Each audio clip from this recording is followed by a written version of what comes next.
al doctor Juan Carlos Celis. Él es médico infectólogo, él es médico tropicalista, jefe de infectología del Hospital Regional de Loreto y presidente de la Sociedad Peruana de Enfermedades Infecciosas y Tropicales, para que nos ayude a navegar estas aguas de las infecciones.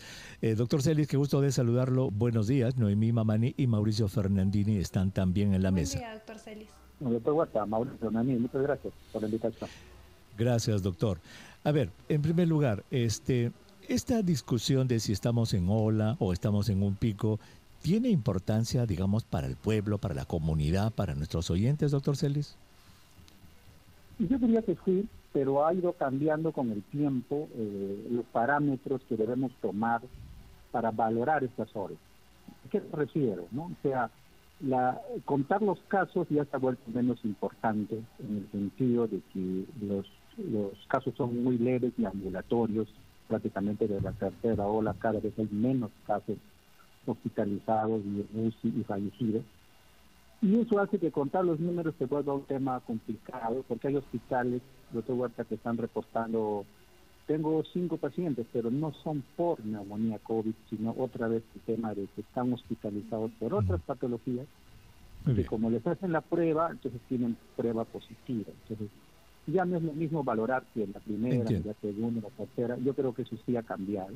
Y deberíamos tener otros parámetros, como por ejemplo el número de hospitalizados por 100.000 habitantes, el número de camas UCI ocupadas por tantos habitantes, que sería un parámetro mejor que solamente decir aumento de casos. Eso es una idea que entonces, en realidad, tratar de decir si estamos en ola o en un pico no tendría importancia, doctor, porque habría que ver otro tipo de cosas que son las hospitalizaciones y las muertes, no solamente el aumento en el número de casos. Correcto. Por ejemplo, para el sistema sanitario, digamos, en su conjunto, para nosotros la hospitalización, la muerte y la UCI son los que realmente intervienen en el colapso del sistema. Perfecto. Eso es importante para nuestros oyentes, para que pongan en contexto esto de que pues los científicos, los epidemiólogos podrán estar discutiendo si estamos en pico o en ola. Lo importante, y ahora viene la pregunta, ¿qué le parece a usted, doctor Celis, lo que acaba de decir la ministra, de que lo que van a discutir en el Consejo de Ministros es mascarilla voluntaria solamente para mayores de 60 años? Desde hace tiempo algunos países ya vienen sugiriendo este principio, ¿no? O sea, no la obligatoriedad de la mascarilla. Primero decir que la mascarilla es útil, en los hospitales siempre lo usamos para virus respiratorios, y ahora que hay virus sincitial, influenza, está claro que la mascarilla tiene una utilidad. Lo que sí ha venido decayendo es cómo la gente está percibiendo el uso de la mascarilla, y ahí estamos perdiendo otra vez en términos de salud pública, en que la obligatoriedad ya prácticamente ha perdido su importancia en términos de que la población, así se le ponga criterios de obligatoriedad, ya no lo usa, y si lo usa muy mal. Yo pongo como ejemplo eso en Loreto, ¿no? Acabamos de pasar, o está bajando ya nuestra quinta ola, digamos así, de los casos de esta PA.5, que es la nuevo sublinaje que está circulando de Omicron, y el porcentaje de uso de la mascarilla es menos de 20%. O sea, literalmente la gente ya no lo usa. O sea, usted está contento, digamos, o no contento, usted está de acuerdo en que solamente sea voluntario para los mayores de 60 y los menores de 60 no se les incluye. Correcto, yo creo que debe ser dirigido a las poblaciones de riesgo, a las situaciones de riesgo. Doctor Celis, doctor Huerta, nosotros nunca vamos a olvidar los diálogos que sostuvimos con usted durante la pandemia. La información espeluznante que nos llegaba de Loreto, donde no había oxígeno, y gracias a la gestión de la Iglesia Católica, con la ayuda de la comunidad, se implementaban plantas sobre la marcha. Nos dolió mucho la pérdida de esos bomberos que por falta de oxígeno, en principio, de acuerdo a las explicaciones, fallecieron. De estas carencias que asomaron durante la pandemia, en pleno confinamiento, ¿cuáles se han subsanado? ¿Se están tomando decisiones en base a data científica, información certera? Queremos regresar con las respuestas de ambas interrogantes. Volvemos con el doctor Celis. Gracias. De Infectología del Hospital Regional de Loreto y presidente de la Sociedad Peruana de Enfermedades Infecciosas y Tropicales. Estamos conversando con el doctor Juan Carlos Celis. Estamos con el doctor Huerta y con Noemí Mamani. Y antes de irnos a este breve receso, nosotros no vamos a olvidar nunca los diálogos que sostuvimos con el doctor Celis durante la pandemia, durante el confinamiento, desde marzo del 2020 hasta la fecha. Y en ese sentido nos dolía mucho poner en evidencia que el centralismo también mataba, dependían del oxígeno que iba de Lima a Loreto. Luego, gracias a la gestión civil y también de la Iglesia Católica, se montaban plantas de oxígeno en tiempo sumario. Este fenómeno se repetía en casi todas las regiones de nuestro país. De esa fecha hasta el momento, ¿cuánto se ha achicado esa brecha que se puso en evidencia en cuanto a atención primaria de salud, doctor Celis? Gracias, Mauricio. Para mí es una de las preguntas claves en esta fase de la pandemia, ¿no? Muchos de los deficiencias que teníamos para atención de pacientes respiratorios, y que hablo de los se han superado. Tenemos, sí, esta leve dificultad, no sé si para ustedes les resulta... No. El sonido es importantísimo y vital para nuestros oyentes. Vamos a reiniciar la comunicación con el doctor, porque si no lo pueden escuchar al doctor, ¿para qué hacemos radio? Es una broma, Mauricio. Sí, no, pero al comienzo leímos que era clave subsanar esta brecha y justo nos iba a decir qué tanto ya se está achicó, allí el doctor Celis. Por favor, ahí está el doctor Mauricio, adelante. Sí, lo que les decía es que efectivamente se han superado muchas de las barreras que había para atención de pacientes con problemas respiratorios, ¿no? Como COVID, básicamente es una enfermedad que causa neumonía y de transmisión de vías respiratorias. Se habilitaron espacios, se ampliaron las camas UCI, se habilitaron espacios nuevos. Para un hospital que atiende a una región de 1 millón de habitantes, digamos, se solucionó mucho de esas brechas. La parte que todavía está, diría yo, la más deficiente de todas, es con respecto a la vigilancia de los virus respiratorios. Y quiero ponerlo en general, no solamente para COVID, sincicial, influenza. Tenemos problemas en hacer diagnóstico rápido. Como estas epidemias van a venir siempre en estas olas, entonces a veces no podemos saber qué virus está circulando de la forma más rápida posible. Y hablo de regiones, ¿no? Probablemente otras regiones tengan más, otras menos. Pero como tú bien has dicho, esto es heterogéneo. Hay regiones que se han mejorado mucho su capacidad diagnóstica, y en cambio Loreto todavía está bajo en ese aspecto. Y probablemente muchas otras regiones tienen otros problemas también, ¿no? Eso es importante, la vigilancia. Sí. Perdón, Noemí, pero doctor, también la pregunta de Mauricio iba para el servicio primario. En su experiencia allí, en la zona donde usted vive, ¿se ha reforzado el sistema primario, las postas médicas, donde la gente tenga que ir a hacerse ver en sus vecindarios? Sí, también ha habido una mejoría en cuanto a la atención primaria en los lugares trabajados. Sin embargo, yo diría que a todas las regiones que han superado estos aspectos de región primaria, de atención primaria, Loreto está último, penúltimo. Por su extensión, ya sabemos que nosotros en segunda dosis, en mayores de 60, no hemos llegado a la meta del 85%. Por la extensión del territorio requiere una intervención específica, digamos, para zonas tan dispersas como Loreto. Pero la atención primaria también ha recibido oxígeno en zonas periféricas, hay pequeñas plantas de oxígeno que se han instalado.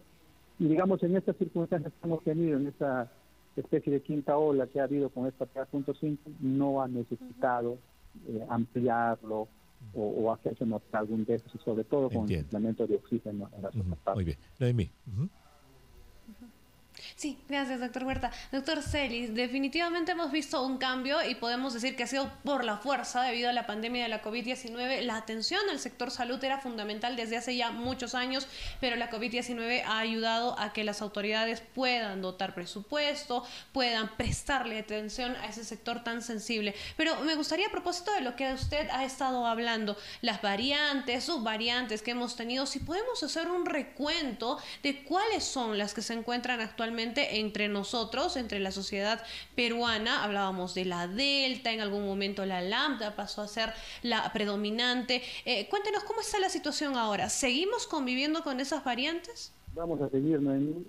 Está claro que este virus sigue cambiando. Actualmente estamos, digamos, con los sublinajes de Omicron. No se debe quedar claro que siguen expandiéndose. Los sublinajes de BA.5 y BA.4 son los que están ya casi terminando sus horas en todo el mundo, y están surgiendo estos que han puesto nombres raros, pero la BQ.1, la XBB, que son las que digamos están causando preocupación ahora, porque también están aumentando los casos y otra vez son más contagiosas que las anteriores, parecen evadir un poco la respuesta inmune, pero siempre diciendo de que están causando todavía hasta ahora cuadros leves, aumento de casos. En algunos países como Japón, Corea del Sur están reportando aumentos de hospitalizados ya con BQ.1, Sí. pero no aumentos, digamos, en las UCI de muertes por ahora. Y esos datos que En el de las muertes, que es diferente. Doctor Celis, le pido por favor que nos espere un momento, vamos a escuchar los titulares, pero al regresar quisiéramos seguir conversando con usted. Nos ha hablado sobre las variantes, las subvariantes, pero también queremos hablar sobre la vacunación. Si las vacunas que tenemos actualmente funcionan y nos protegen de todas estas variantes. Le pido que nos espere un momento, escuchamos los titulares de RPP y regresamos con más en Encendidos. Juan Carlos Celis, infectólogo tropicalista, jefe de infectología del Hospital Regional de Loreto, nos acompaña esta mañana en el programa. Doctor Celis, quedó una consulta pendiente. Las vacunas contra la COVID-19, tenemos 4 actualmente vigentes a la que todos podemos tener acceso, por supuesto, nos protegen de las variantes que usted ya nos ha mencionado. Correcto. En realidad ya está bastante claro que inclusive para las variantes circulantes de Omicron, que son BA.5, por ejemplo, las vacunas, las 4 dosis que están actualmente aprobadas, siguen protegiendo contra estas variantes. Es más, quedando bien claro también que los mayores de 60 años, sobre todo los comórbidos, los que tienen otras enfermedades, son las poblaciones más afectadas por los casos graves, y que la vacuna sobre ellos tiene una protección mucho mayor que para el resto de nosotros, quizás. Por eso es que este dato de insistir que los mayores de 60 completen la 4ª dosis es quizá la medida de salud pública donde debemos incidir ahora en mayor intensidad, porque hay muchas regiones como Loreto, como te contaba, que ni siquiera se ha llegado a 2ª dosis en mayores de 60, a un 85 o 90% que sea lo óptimo para protegernos. Ni que hablar de 3ª y 4ª, y eso es lo que está poniendo en peligro. Doctor Celis, muchísima gente que tiene la 3ª dosis e incluso la 4ª dicen: yo quiero una vacuna más, como usted está recomendando, los que tienen 3 dosis. ¿Y deberían esperar a que venga la bivalente o deben aplicarse la que está disponible ahora? La bivalente, a mi modo de ver y la evidencia que he revisado, todavía es muy prematuro los datos que tiene. Moderna acaba de anunciar unos datos preliminares ya en humanos, porque los primeros datos son en ratones sobre aumento de anticuerpos. Y como estas variantes van a seguir cambiando, están anunciando que tiene un mayor efecto en el aumento de anticuerpos contra BA.5, pero BA.5 ya se está yendo y ahora viene BQ.1. Y yo creo que exigencia equivalente, es muy prematuro los datos. Yo más bien diría que si estamos tan mal en 4ª dosis de mayores de 60, deberemos exigir al gobierno que esta 4ª dosis de mayores de 60 llegue a todas las regiones del Perú para que estemos más protegidos. Bueno, pero hay datos, doctor, de que la bivalente realmente tiene muchísima más producción de anticuerpos contra las variantes Omicron, porque la que usamos en este momento es contra la variante primera, la original que apareció. Por eso es de que aquí en Estados Unidos, en Europa, se está usando ya la bivalente porque le agrega una capa más de anticuerpos contra Omicron, que es lo que predomina ahora. Sí, correcto, pero otra vez, ¿no? Esta situación es heterogénea, nosotros tenemos una gran cantidad de inmunidad híbrida y anticuerpos no es toda la inmunidad, ¿no? Los datos no han llegado todavía al nivel de decirnos... Debo interpretar entonces que usted piensa de que la vacuna bivalente no es necesaria para el Perú. Yo diría que los datos no son suficientes para sustentar una exigencia de salud pública. Pero que podrían aparecer, como ha anunciado Moderna, que en enero va a tener datos más sólidos, yo diría que podría ser, pero podría ser también que con BQ.1 ya cambie y otra vez estamos en una situación diferente, ¿no? Compartimos su preocupación con respecto a este bajo índice de vacunación en Loreto y también en otras regiones del país. Hay gente que se quedó en la primera dosis basándose en el miedo. Piensan que con una dosis las cosas están resueltas. Y en ese espíritu, me parece que la ciencia nos dice, la vacuna hace que tus síntomas sean leves, te puedes contagiar, pero por un tiempo limitado. En el 2023, el efecto de inclusive los que tienen 4ª dosis, ¿va a continuar en el organismo? De hecho que sí. Lo que quiero quedar claro es que siempre hay 2 mecanismos, Mauricio, eso ya hemos quedado claro. Hay una inmunidad celular que pocos estudios lo miden, Y lo que se está haciendo con este estudio es medir solamente anticuerpos, que si bien es cierto es muy útil, no es todo lo de la vacuna. Está claro, como repito, de que la mayor efectividad o mayor que evita mayor muerte y hospitalización es en los mayores de 60 años, y que por lo tanto estas 4 dosis, como la realidad está demostrando, como en Loreto y en muchas partes del mundo, están protegiéndonos de colapso de UCI. Acá hemos tenido un paciente fallecido comórbido con muchas enfermedades que falleció por COVID en esta única quinta ola, digamos así, y no hemos tenido mayor producto, otra vez, de las vacunas que se han estado ya colocando, pero hay esa brecha importante para tercera y cuarta dosis que yo creo que, como repito, Doctor, para mí debería ser la energía, ¿no? Me parece percibir en sus palabras que para ustedes la pandemia ya acabó, ¿no? No, al contrario. Yo creo que esta pandemia va a seguir, van a seguir viniendo las variantes, pero yo siempre lo pongo en contexto porque yo tengo más muertes por tuberculosis, tengo por eso. por Quizás entonces pongámonos, para usted ya hemos entrado en la fase endémica, entonces ya hay que poner atención en otras cosas y no en esto porque no hay muertos ni hospitalizados. Hay que ponerlo en prioridad. Yo, como vivo en pandemia todo el tiempo, yo diría, bueno, para mí COVID ahorita está en el 5º lugar después de enfermedades que están matando más personas, ¿no? Muy bien, eso es lo importante. Entonces el presidente de la Sociedad Peruana de Enfermedades Infecciosas está diciendo en este momento que para usted la pandemia está en 5º lugar de prioridad y que ya los peruanos no debemos preocuparnos de eso. Hay cosas más importantes. O en causa de mortalidad.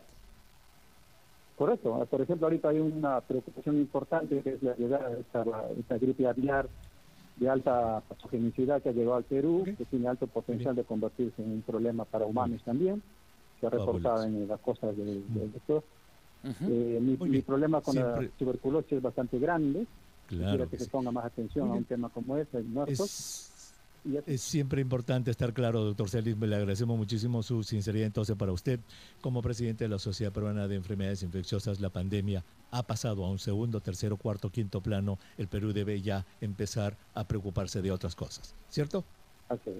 Muy bien, perfecto. Pues muchísimas gracias, doctor. Gracias, doctor. Celis, gracias por haber estado con nosotros en el programa.